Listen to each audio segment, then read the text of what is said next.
ও থালা বাসে রেখে চলে এসেছে। সন্ধ্যা ছাড়ার উপায় নেই। থালা ছাড়া কিন্তু খাওয়া হবে না। এই এগিয়ে চলো, সামনে ডাকছে। এই খাবার আছে ওখানে? হ্যাঁ, ওটা যদি আমি ব্যাগে রাখতাম তাহলে ভেঙে যেত, ওই জন্য আমি বাসের ওখানে ঢুকিয়ে রেখে হ্যালো স্যার, এই যে স্যার কিছু বলুন, কেমন লাগছে আপনার? ভালো লাগছে? এই জোরে জোরে বলো, জোরে বলো। রেখে দিয়ে চলে এসেছে। কেন এখানটা এখানে ছাওয়া আছে, এই গোলটাতে বস ছাওয়া আছে। বসো না এক জায়গায়, তো চাদর এখানে করবে, বাড়িতে গিয়ে খাবে হয়তো।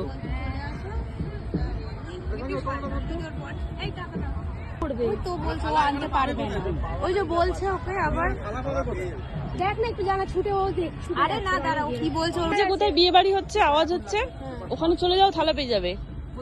ওই যে বিয়ে বাড়ি হচ্ছে এখানে। আরে বাজনা বাজছে, বসো, বসে যাও এক এক করে। কৌশিকদা বসো। ছেলেগুলো এই দিকটায় বসে, তাহলে দিতে সুবিধা। এখানটা বসছে, বস বস। তো নিয়েই বেরিয়েছে, ও তো নামতে ভুলে গেছে। ও যদি থালা কিনতে ভুলে যেত সেটা আলাদা ব্যাপার, ও তো থালা কিনেছে। এই প্যাকেটটাই রাখতে পারতিস রে পাগলা। আরে পিকনিকে এসে কিছু গন্ডগোল না হলে হয় নাকি? ঠিক আছে, হ্যাঁ, নাহলে সবাই এখন নীরবে খেতে বসে যেত। এই চেঁচামেচি করো। আরেকজন ফটো তুলতে ব্যস্ত, দেখো ওই যে কোকো সিং। কোকো পকেটে হাত দিয়ে তোর পকেটে